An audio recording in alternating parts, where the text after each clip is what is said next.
The wind howled across the open plains of Arizona Territory, as if nature itself were protesting the cruelty of winter in December 1883. Delilah Landon gripped the edge of her cabin's rough-hewn table, pain slicing through her abdomen as another contraction seized her. At 22, she hadn't expected to face childbirth alone, especially not 4 weeks before her time. "Not now," she whispered to her unborn child, stroking her swollen belly with trembling fingers. "Your pa will be back soon." The lie tasted bitter on her tongue. Thomas had abandoned them 3 months ago, riding off with what little savings they had, leaving nothing but a hastily scrawled note that he wasn't cut out for family life. Outside, the first snowflakes of an unseasonable storm danced past the window. Casa Grande rarely saw snow, but this winter had proven exceptional in its harshness. Delilah needed supplies from town. She had no choice but to make the journey. The nearest neighbor was 5 miles away, and she couldn't risk waiting out the storm with her pantry nearly bare. She dressed carefully, layering her warmest clothes over her pregnant form before wrapping herself in a woolen shawl. The small cabin that had once represented her dreams now felt like a prison of loneliness. With determination born of necessity, she hitched her aging mare, Penny, to the small wagon and set out. The trip to Casa Grande normally took just over an hour, but the worsening weather slowed their progress considerably. Halfway there, Penny startled at something in the underbrush, perhaps a rabbit or coyote, and lurched sideways. The wagon wheel caught on a hidden rock, and before Delilah could steady herself, she was thrown from her seat. The fall knocked the breath from her lungs. For several moments, she lay stunned in the gathering snow, her mind struggling to make sense of what had happened. Then the pain came sharp and insistent in her abdomen, different from the earlier contractions. When she finally managed to sit up, she saw the blood staining the snow beneath her. "No," she gasped, panic rising in her throat. "Please, God, no." Penny had stopped several yards ahead, the wagon tilted at an awkward angle with its broken wheel. Delilah tried to stand but collapsed back into the snow as dizziness overwhelmed her. The blood continued to seep through her skirts, turning the pristine white snow a horrifying crimson. She didn't know how long she lay there, slipping in and out of consciousness as the snow fell more heavily around her. The cold had begun to numb her extremities when she thought she heard hoofbeats approaching. Perhaps it was just her mind playing tricks, offering comfort in what might be her final moments. But then a shadow fell across her face, blocking the swirling snow. "Madam, can you hear me?" The voice was deep, tinged with concern. Delilah forced her eyes open to find a man kneeling beside her, his features partially obscured by the brim of a well-worn Stetson. His dark beard was dusted with snowflakes, and his eyes, a startling shade of blue, were narrowed with worry. "My baby," she managed to whisper, her hand moving protectively to her belly. "I'm bleeding." The stranger's gaze moved to the blood-stained snow, and his expression grew grave. Without hesitation, he shrugged out of his heavy coat and wrapped it around her. "I'm Vincent Crawford," he said as he gently assessed her condition. "Everyone calls me Vince. I'm going to get you to Doc Simmons in town. You and your little one are going to be just fine." His confidence, however forced it might be, gave Delilah something to cling to. She tried to respond, but another contraction gripped her, stronger than before. Vincent's strong arms lifted her as if she weighed nothing, cradling her against his chest. "What's your name, madam?" "Delilah," she managed between shallow breaths. "Delilah Landon." "Well, Miss Landon, you hold on tight now. My horse Apollo is the fastest in the territory. We'll have you to the doctor before you know it." Vincent carried her to where a magnificent black stallion waited patiently. With remarkable care, he mounted while still holding her, arranging her across his lap as comfortably as possible. "What about Penny, my wagon?" Delilah asked weakly. "We'll come back for them once you're safe," he promised. "Right now, you and your baby are all that matters." With that, he clicked his tongue, and Apollo surged forward into the gathering storm. Vincent hunched his broad shoulders, creating a shield between Delilah and the elements as they rode. The snow was falling more heavily now, the wind driving it sideways in blinding sheets. "Where's your husband?" Vincent asked, his voice raised against the howling wind. "Gone," Delilah replied, her voice breaking. "Left months ago." She felt his arms tighten around her, but he made no further comment. Instead, he urged Apollo to move faster, navigating the increasingly treacherous terrain with the skill of a man who'd spent his life in the saddle. Each jolt sent waves of pain through Delilah's body, but Vincent did his best to cushion her from the worst of it. The bleeding hadn't stopped, and the contractions were coming closer together now. Fear clawed at her throat not just for herself, but for the innocent life inside her. "Talk to me, Delilah," Vincent insisted when he noticed her eyes drifting closed. "Stay with me now." "Cold," she murmured, her lips tinged blue. "So cold." "I know, darling, but we're making good time. Tell me about your baby. Boy or girl, what do you reckon?" The question brought a faint smile to Delilah's pale face. "A boy, I think. He kicks something fierce, just like his." She trailed off, unwilling to mention Thomas again. "A strong boy, then," Vincent supplied. "Got a name picked out. Samuel, after my father. Samuel Landon. That's a fine name, strong and honest." Another contraction seized her, more powerful than the last, and Delilah couldn't suppress a cry of pain. Vincent's expression tightened and he leaned forward, urging Apollo to his limits. "Just a little further," he promised. "Casa Grande is just beyond those trees." The small frontier town emerged from the swirling snow like a mirage, its buildings huddled together against the unexpected winter assault. Vincent made straight for the doctor's office, a modest building on the main street with a weathered sign proclaiming Dr. Jeremiah Simmons, physician. Even before Apollo had fully stopped, Vincent was calling out, "Doc, need help out here." The door swung open, revealing a middle-aged man with spectacles and rolled-up shirt sleeves. Dr. Simmons took one look at the blood-stained woman in Vincent's arms and gestured them inside. "Bring her straight through to the back room," he instructed, already moving to prepare his examination table. "Martha," he called to his wife, who appeared from their living quarters, "heat water and bring clean linens." Vincent carried Delilah into the warm interior, reluctant to relinquish her even as the doctor directed him to place her on the table. "She fell from her wagon," he explained, stepping back only enough to give the physician room to work. "She's with child and bleeding badly, doctor." Simmons nodded grimly as he began his examination. "How far along are you, my dear?" he asked Delilah. "About 8 months," she whispered, her fingers digging into the table's edge as another contraction came. "The baby's coming early," the doctor confirmed. "And that fall has caused some complications." He looked up at Vincent.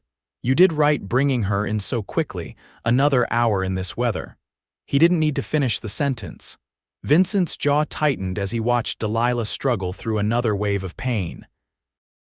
Something fierce and protective stirred in his chest, a feeling he hadn't experienced in years.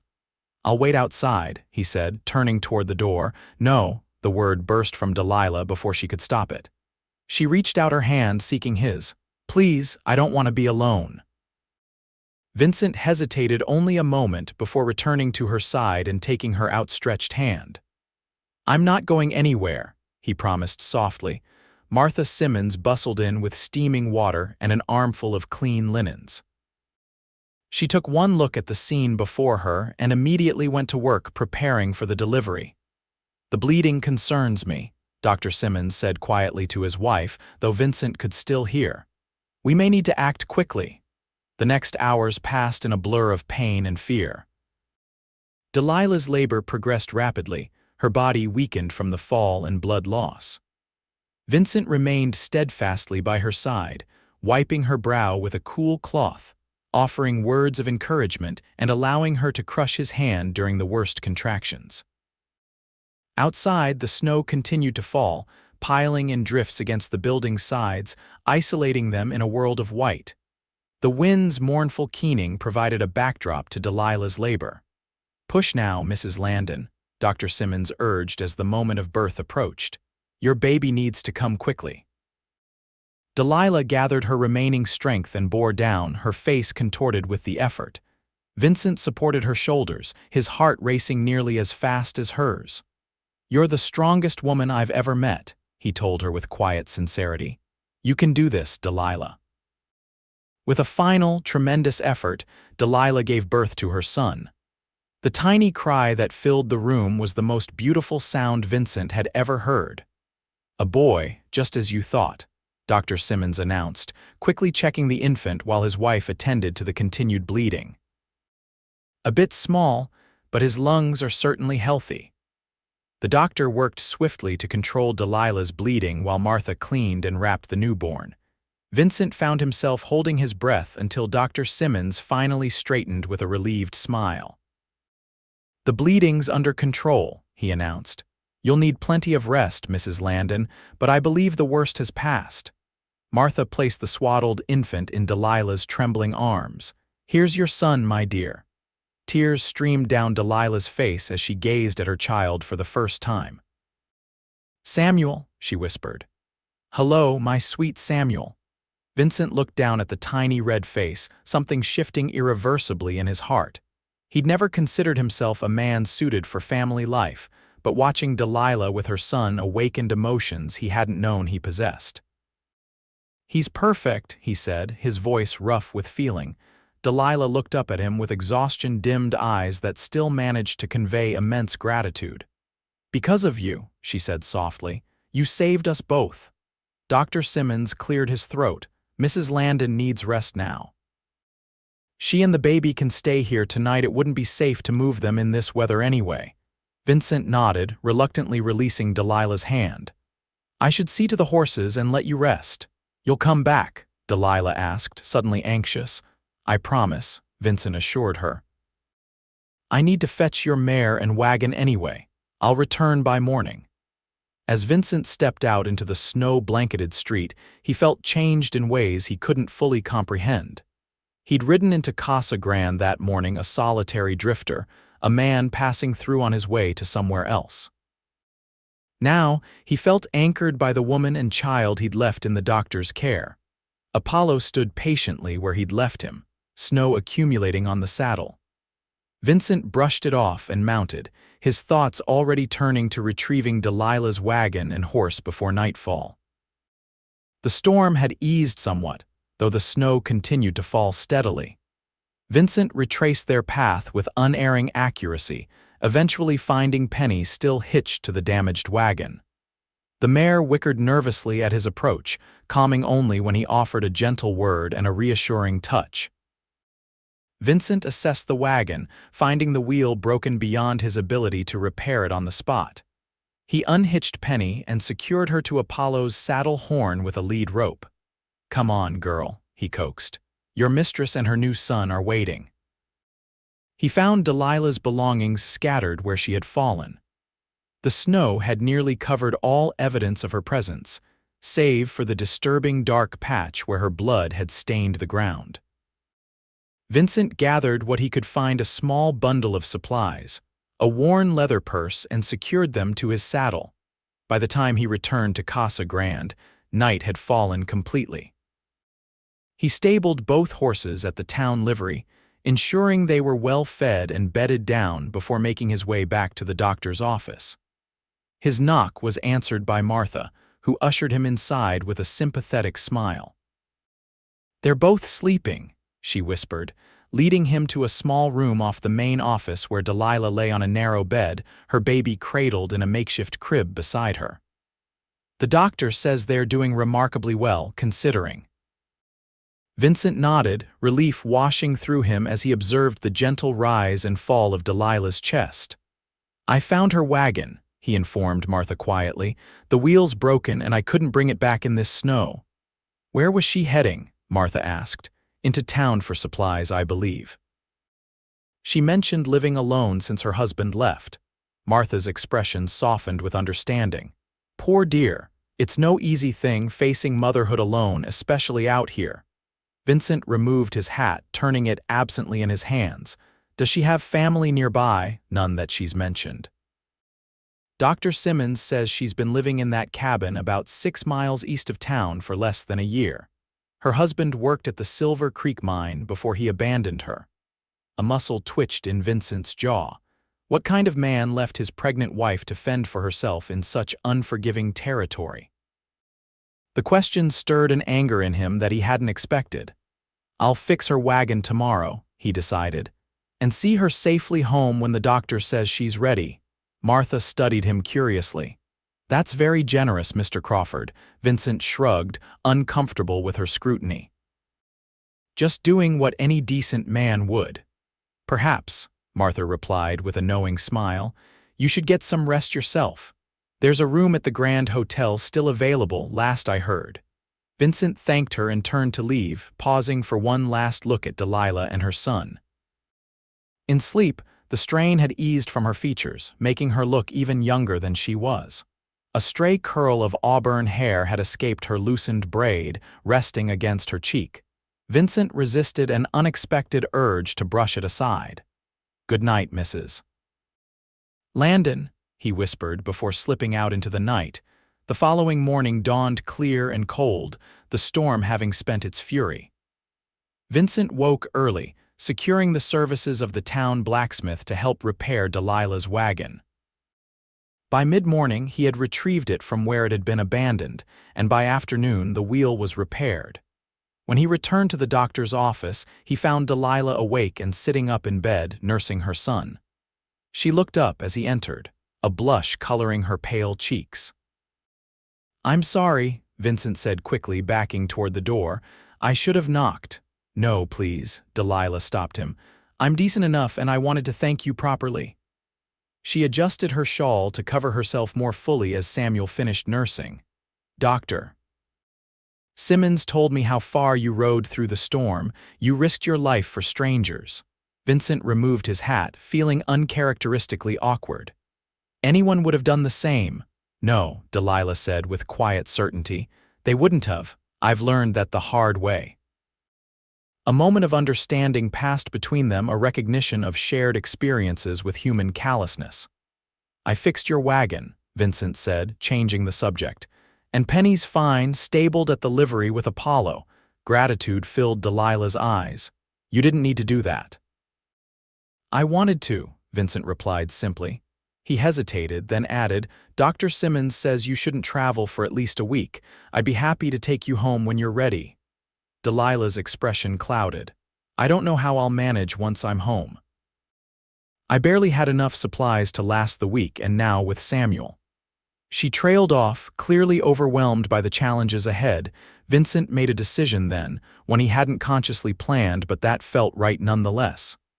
"I could help get you situated," he offered.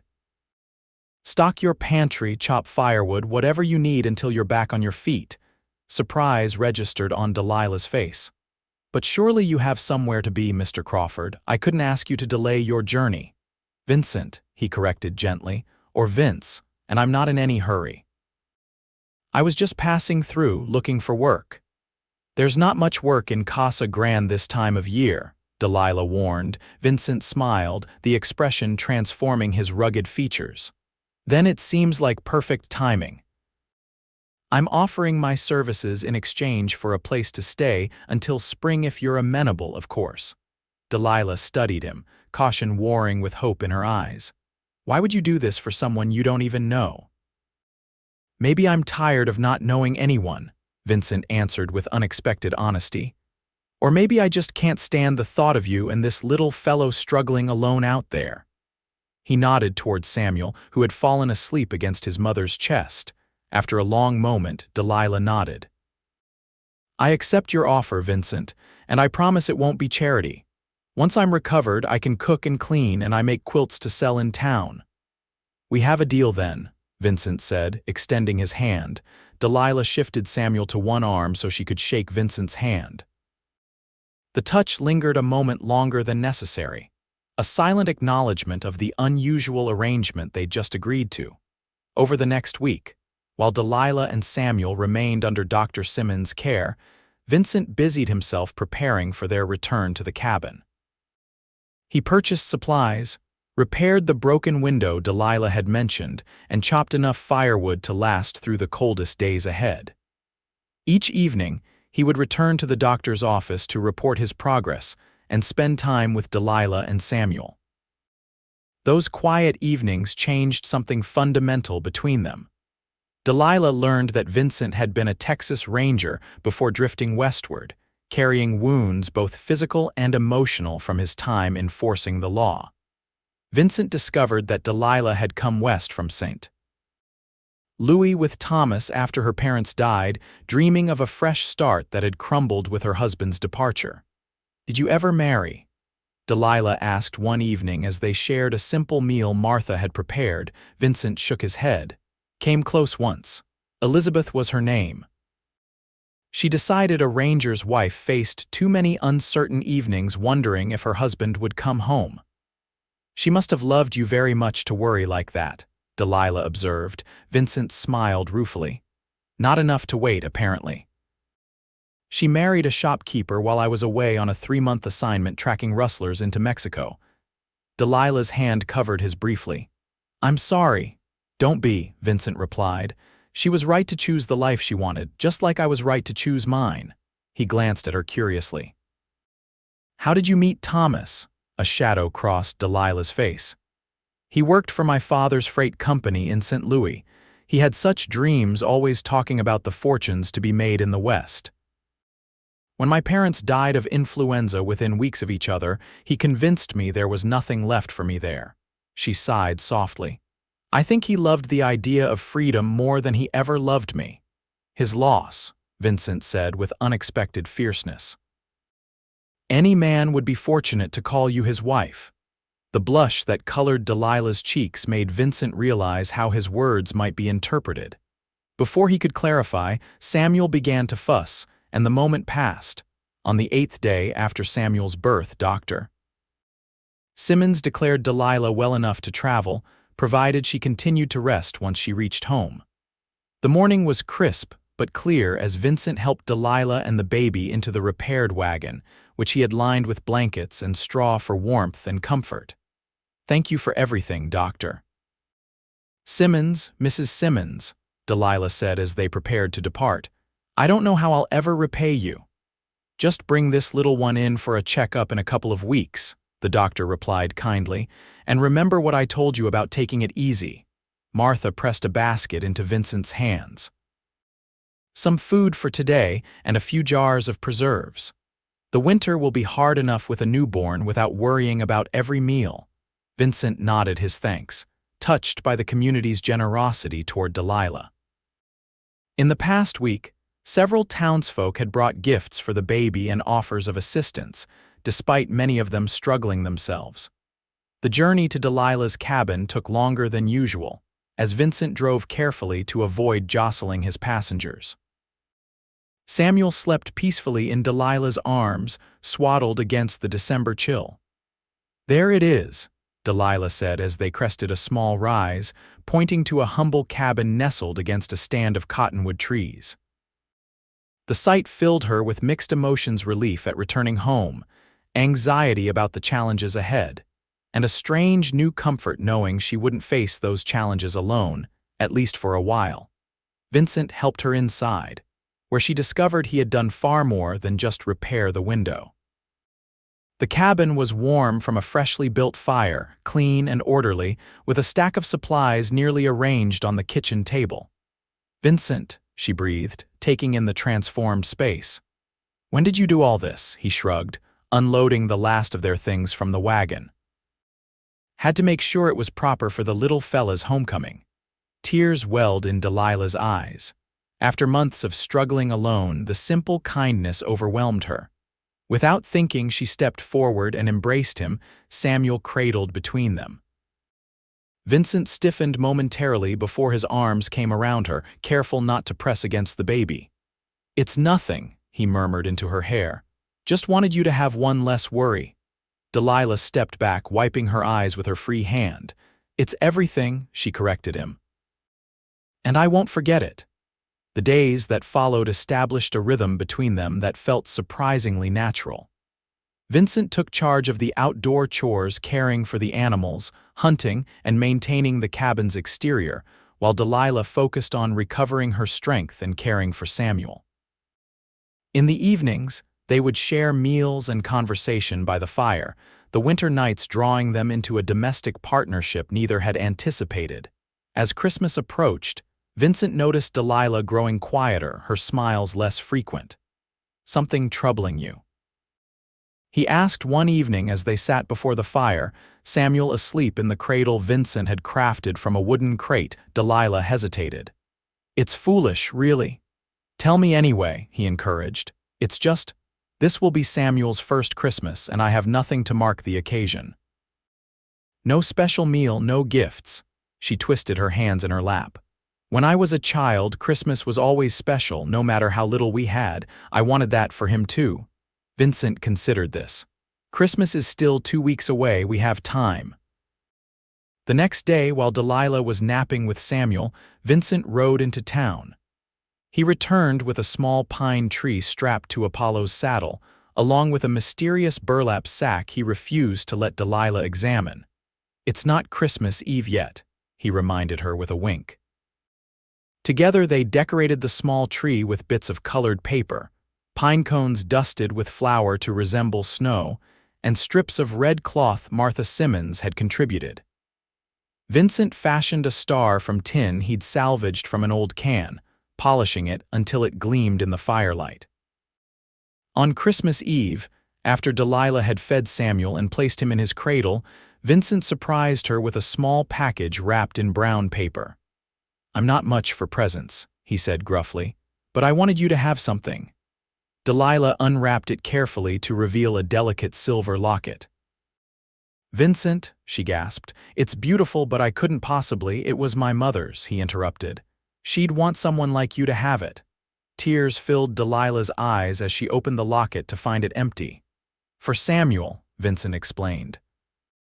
"When we get to town next, we can have one of those photography fellows take his picture for it." Delilah clutched the locket to her chest. "I have something for you too," she admitted, retrieving a package from beneath her bed. "It's not much." Vincent unwrapped a hand-knitted scarf in deep blue wool. "You made this. When did you find the time?" "While you were out hunting," she explained. "And in the evenings after you thought I'd gone to sleep." Vincent ran his fingers over the careful stitches, more touched than he wanted to admit. "No one's made me anything in a very long time," he said quietly. "Merry Christmas, Vincent," Delilah said softly. "Merry Christmas, Delilah," he replied, his eyes never leaving hers. Something shifted between them that night, a recognition that their arrangement had grown into something neither had expected. Vincent found himself watching Delilah when she wasn't looking, admiring the gentle way she cared for Samuel, the determination with which she tackled each day's challenges, the quiet strength that had carried her through abandonment and near tragedy. For her part, Delilah discovered herself anticipating Vincent's return whenever he left the cabin, treasuring their evening conversations and feeling increasingly secure in his steady presence. She told herself it was natural to develop a fondness for the man who had saved her life, but in her heart, she knew it was more than gratitude that warmed her when their hands accidentally touched or when she caught him singing softly to Samuel. As winter deepened, so did their connection. January brought the harshest weather yet, with temperatures that froze the water in the bucket overnight and winds that found every crack in the cabin's walls. During one particularly fierce blizzard, they huddled near the fire. Samuel nestled between them as Vincent told stories of his ranger days, the sanitized versions, carefully edited for Delilah's ears. "You must miss that life," Delilah commented as the wind howled outside. Vincent considered the question seriously. Parts of it, the camaraderie among the men, the sense of purpose. He stroked Samuel's tiny hand as the baby gripped his finger. "But I don't miss the violence or the loneliness. Are you lonely now?" Delilah asked, her voice barely audible above the crackling fire. Vincent's eyes met hers, warm and certain. "Not for a single moment since I found you in the snow." The admission hung between them, heavy with implications neither was quite ready to voice. Delilah busied herself with adjusting Samuel's blanket, her cheeks flushed with more than just the fire's heat. February brought a brief thaw that allowed them to venture into Casa Grande for supplies, and Samuel's check-up with Dr. Simmons. The doctor pronounced the baby healthy and thriving, much to Delilah's relief. "And you, Mrs. Landon?" Dr. Simmons inquired. "How are you faring?" "Much better, thank you," Delilah replied. "Vincent has been." She paused, searching for words adequate to describe all he had done for her and Samuel. "I can see that," the doctor said with a knowing smile. "It seems the arrangement has benefited you both." In town, they attracted curious glances and whispered comments. The mysterious cowboy who had ridden through a blizzard with a bleeding, pregnant woman was now living at her homestead. It was the sort of situation that generated inevitable speculation in a small community like Casa Grande. Martha Simmons pulled Delilah aside while Vincent was arranging their purchases to be loaded into the wagon. "People are talking," she warned gently. "Not that anyone blames you, dear, after what you've been through, but a young widow living alone with a single man." "Vincent has been a perfect gentleman," Delilah defended immediately. "And he's only staying until spring." Martha patted her hand. "Of course, dear, I'm only telling you so you won't be caught unawares by the gossip." The ride home was quieter than usual, both of them preoccupied with their thoughts. As they approached the cabin, Vincent finally broke the silence. "I heard what Martha said to you," he admitted. "About the gossip," Delilah sighed. "People will always talk, it doesn't matter." "It matters if it damages your reputation," Vincent countered. "You and Samuel have to live in this community long after I've moved on." The words struck Delilah like a physical blow. Of course Vincent would move on, that had always been the agreement. Yet somehow she had allowed herself to imagine a different future. "Spring is still weeks away," she said, struggling to keep her voice light. "Let's not worry about it now." But the conversation planted seeds of uncertainty that grew as February gave way to March, and the first signs of spring began to emerge. The snow receded from the south-facing slopes, and tiny green shoots appeared in the protected areas around the cabin. Soon, Vincent would have no reason to stay. One evening, as they sat on the cabin's small porch watching the sunset, Samuel sleeping soundly inside, Delilah gathered her courage to ask the question that had been weighing on her mind. "Where will you go when you leave?" Vincent was silent for so long that Delilah wondered if he'd heard her. Finally, he said, "I haven't decided. You mentioned California once," she prompted. "I did," he acknowledged, "though Arizona has its own appeal that I didn't appreciate before." Hope flickered in Delilah's chest, but she was afraid to nurture it. "The territory is growing quickly." "I'm sure there are opportunities for a man with your skills." Vincent turned to look at her directly, his expression serious. "Delilah, there's something I need to tell you, something I should have mentioned before." Alarm replaced hope as Delilah braced herself for whatever confession was coming. "What is it?" "I wasn't just passing through Casa Grande by chance that day," Vincent explained. "I was tracking a man, Jared Blackwell. He and 2 others robbed a bank in Tucson, killed 2 people. As a former ranger, I was asked to assist in bringing them to justice." Delilah's eyes widened. "You're still a lawman, not officially, but I have skills the local authorities lack, and Blackwell." Vincent's jaw tightened. "He and I have history. I was close to finding him when I found you instead." "And you gave up the hunt to help me," Delilah realized. Vincent nodded. "I sent word to the sheriff in Tucson that I'd resume the search in spring. Blackwell's likely holed up somewhere for the winter anyway." "So you really do have to leave," Delilah said softly, her heart sinking. Vincent reached for her hand, a gesture that had become increasingly common between them. "I gave my word, but that doesn't mean I can't come back." Delilah looked down at their intertwined fingers.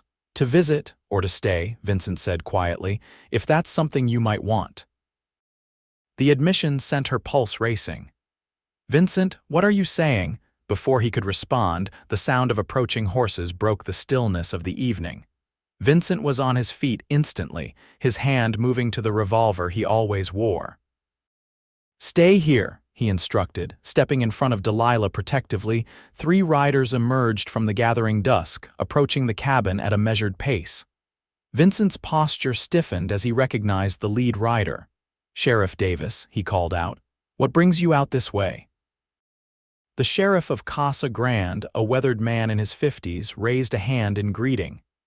"Evening, Crawford, Mrs. Landon," he dismounted, followed by his 2 deputies. "Got word from Tucson. Blackwell's been spotted near Phoenix, heading this direction." Vincent's expression darkened. "When?" "2 days ago.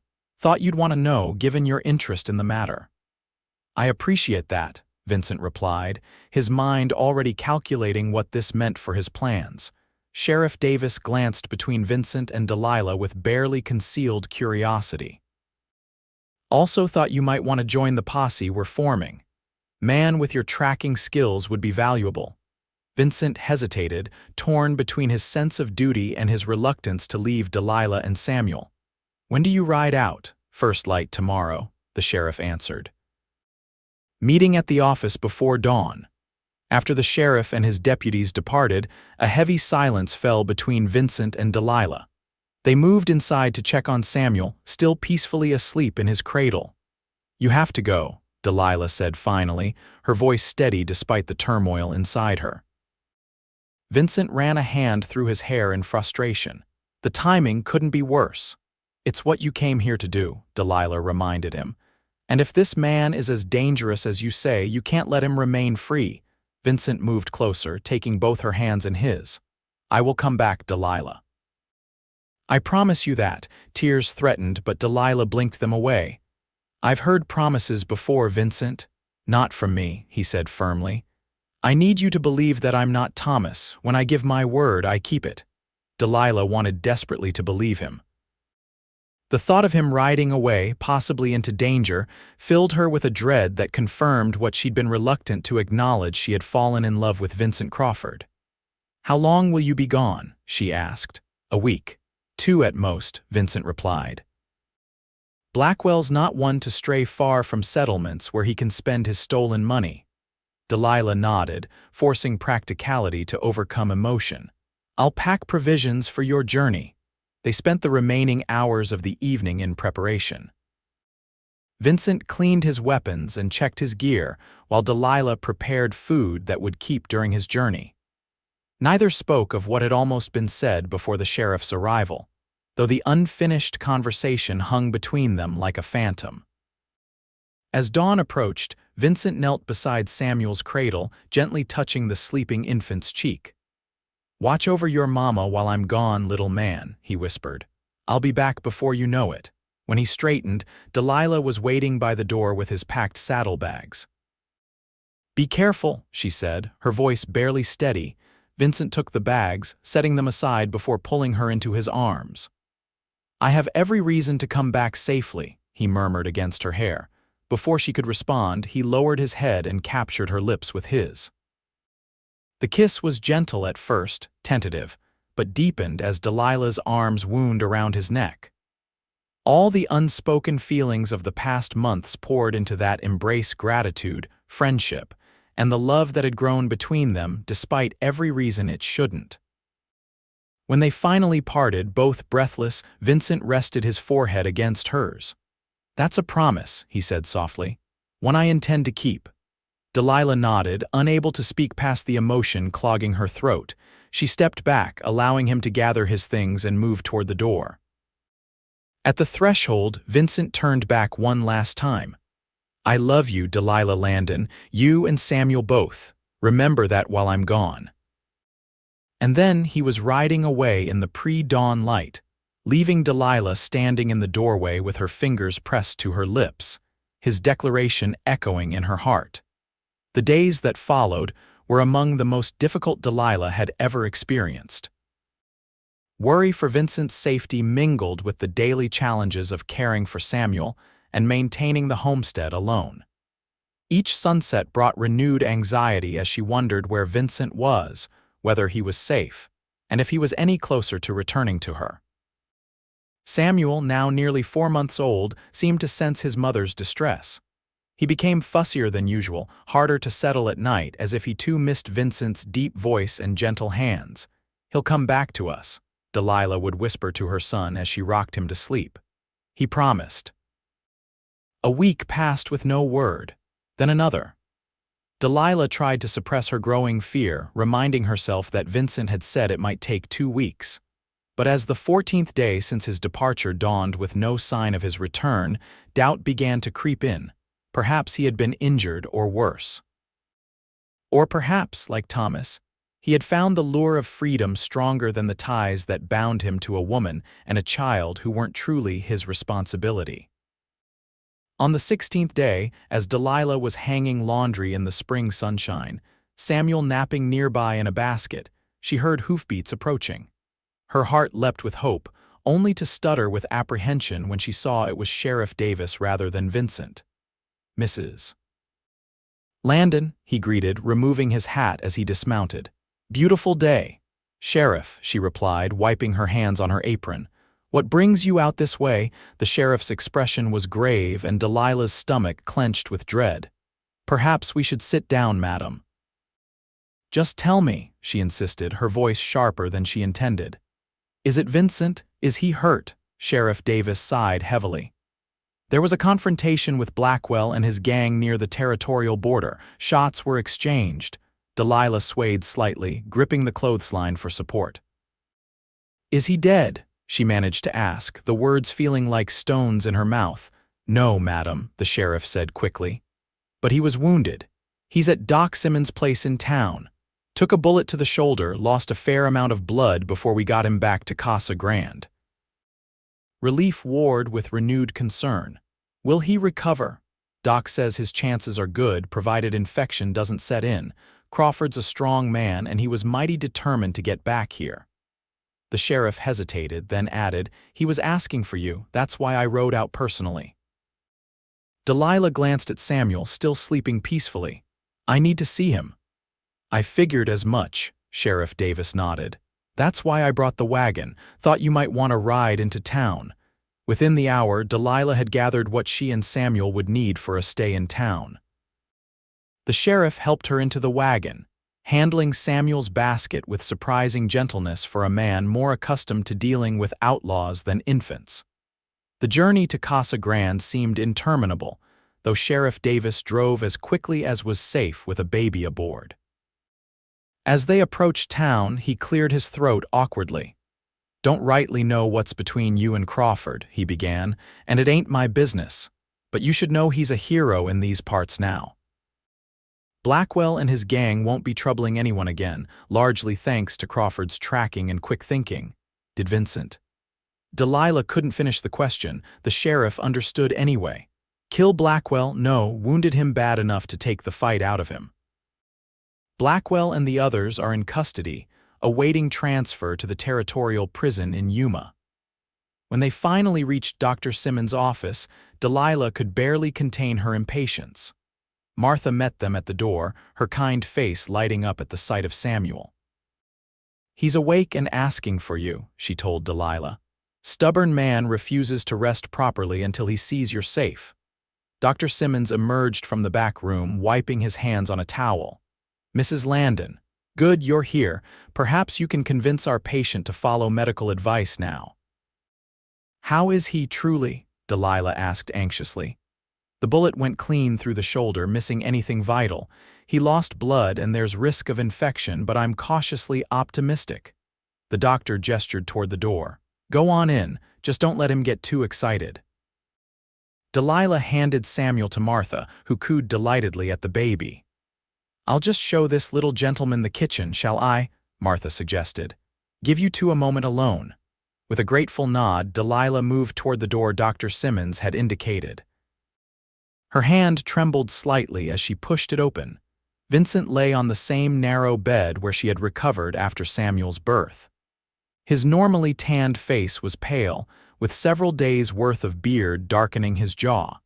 His left shoulder was heavily bandaged, his arm immobilized against his chest.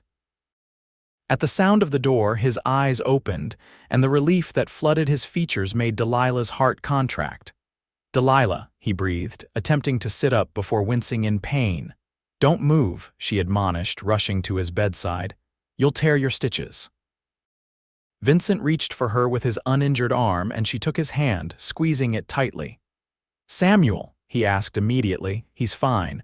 Martha's spoiling him in the kitchen." Tears welled in Delilah's eyes as she took in Vincent's injured state. "When the sheriff came, I thought." "I know," Vincent interrupted gently. "I'm sorry for worrying you. It took longer than I expected to find Blackwell, and then this happened." He gestured toward his shoulder with disgust. "Careless of me." "The sheriff says you're a hero," Delilah told him, perching carefully on the edge of the bed. Vincent snorted. "The sheriff exaggerates. I just did what needed doing." His expression softened as he studied her face. "You look tired." "I haven't been sleeping well," she admitted. "Neither has Samuel. We've been missing you." Vincent's fingers tightened around hers. "I meant what I said before I left, Delilah, every word of it." "So did I," she replied softly. "Though I never actually said the words, 'I love you, Vincent Crawford,' I think I have since that day in the snow." The smile that spread across Vincent's face chased away the pain and fatigue that had marked his features. "Say it again," he requested, his voice rough with emotion. "I love you," Delilah repeated, leaning closer. "Good," Vincent murmured, drawing her down for a gentle kiss. "Because I have plans that depend on that fact." Delilah raised an eyebrow, still close enough that their breath mingled. "Plans?" "Sheriff Davis mentioned that the town needs a new deputy.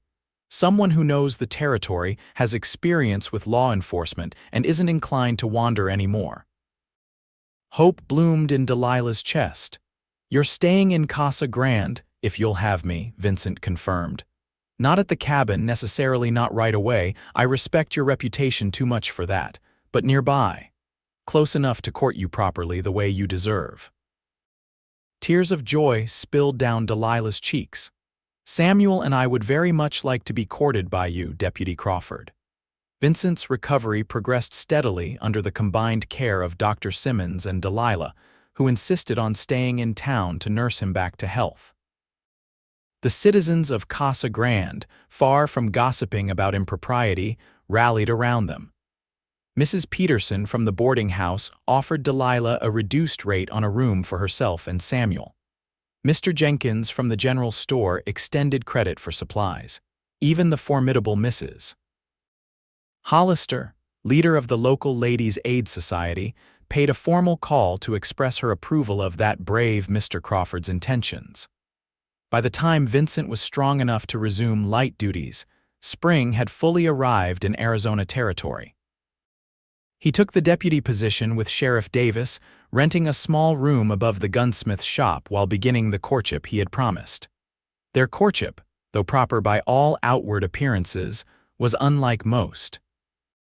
They had already shared the intimacies of daily life. Vincent had seen Delilah at her most vulnerable, had helped care for her newborn son, had shared her home through the harshest winter months. The formality of courtship rituals seemed almost comical after all they had experienced together. Nevertheless, Vincent insisted on doing things right. He called at the boarding house with flowers from Mrs. Simmons' garden. He escorted Delilah and Samuel to Sunday services. He took them on picnics by the creek when the weather permitted. And each evening, he walked them back to the boarding house, stealing a kiss on the porch when Mrs. Peterson wasn't looking. As Samuel grew and thrived, becoming a chubby, cheerful baby who reached for Vincent whenever he appeared, Delilah found herself contemplating a future she had thought lost forever when Thomas abandoned her. A future with a man who had proven his love not with words, but with actions, riding through a blizzard to save her and her unborn child, staying when he could have continued his journey, returning despite injury and danger. One evening in late May, Vincent suggested a ride to Delilah's cabin to check on its condition after several weeks of absence. Mrs. Peterson agreed to watch Samuel for a few hours, winking conspiratorially at Vincent in a way that made Delilah blush. The cabin looked surprisingly well maintained when they arrived, the the yard swept clean. The vegetable garden Delilah had started showing signs of attention. "Sheriff Davis has been keeping an eye on the place," Vincent explained. "And Martha Simmons mentioned that some of the ladies from town have been riding out to tend the garden." Delilah was touched by the community's care. "I never expected such kindness when we moved here. People respect what you've overcome," Vincent said, helping her down from her horse. "And they like seeing happiness grow from hardship." As they walked toward the cabin's porch, Delilah noticed something different: a new rocking chair beside the one Vincent had made during the winter. "That wasn't here before," she said, puzzled. Vincent smiled mysteriously. "Maybe we should inspect the inside too, make sure everything's as it should be." When Delilah stepped through the door, she gasped. The cabin's interior had been transformed. Fresh curtains hung at the windows, a colorful quilt adorned the bed, and a sturdy crib far nicer than the makeshift one Vincent had constructed stood in the corner. A vase of wildflowers brightened the table, and something savory simmered in a pot over the fire.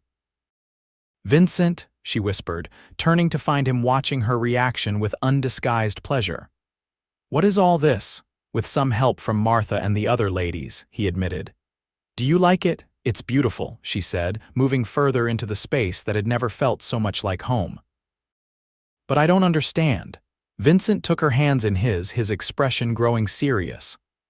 "I've been thinking about what you said once about wanting Samuel to have traditions, special moments to remember. I thought—" He hesitated, uncharacteristically nervous.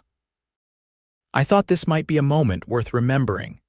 Delilah's heart began to race as Vincent reached into his pocket and withdrew a small velvet box.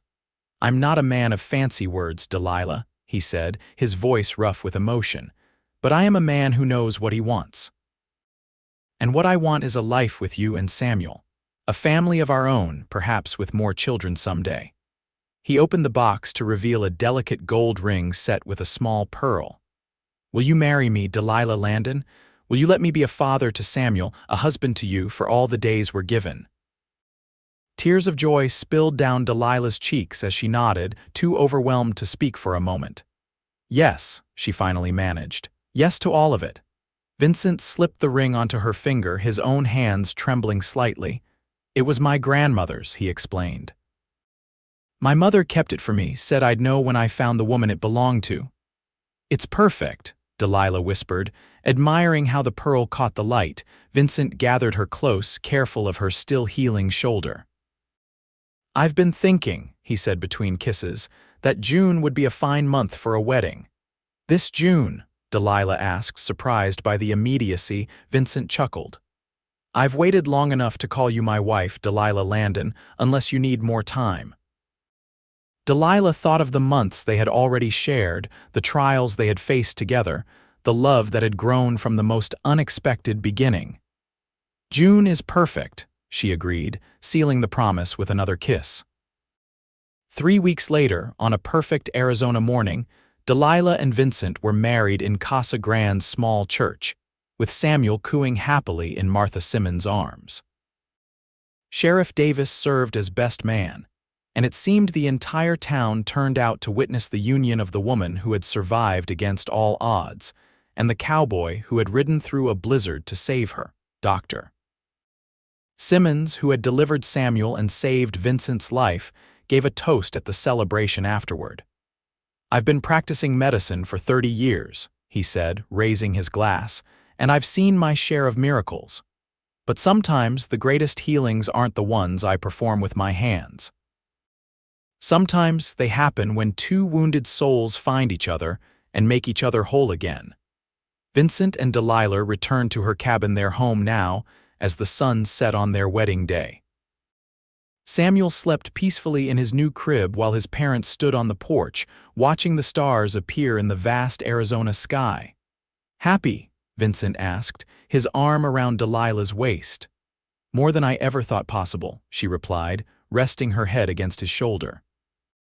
"Do you ever think about that day, if you hadn't found me in the snow?" Vincent tightened his hold on her. "I believe some things are meant to be, Delilah. I wasn't looking for you, but somehow I found you exactly when you needed me most." "And I found you when you needed me," Delilah added softly. "Even if you didn't know it yet." They stood in comfortable silence for a moment, contemplating the journey that had brought them to this moment. "What do you think Samuel will remember of all this when he's older?" Delilah wondered. Vincent smiled, pressing a kiss to her temple. Not the difficult parts, just that he was loved from his very first breath by a mother brave enough to survive for him and a father who chose him with his whole heart. "And that's enough?" Delilah asked. Vincent turned her in his arms, looking into the eyes of the woman who had become the center of his world. "That's everything," he assured her. "Love is always enough." As the stars continued to emerge above their home, Vincent and Delilah Crawford began the next chapter of a story that had started in blood and snow, but would continue in warmth and joy for all the years to come. And when Samuel was joined by a sister 2 years later, and then twin brothers after that, the story of how their family became the most treasured tale in their household the day a cowboy rode through a blizzard and found not just a woman in need, but the family he never knew he was searching for.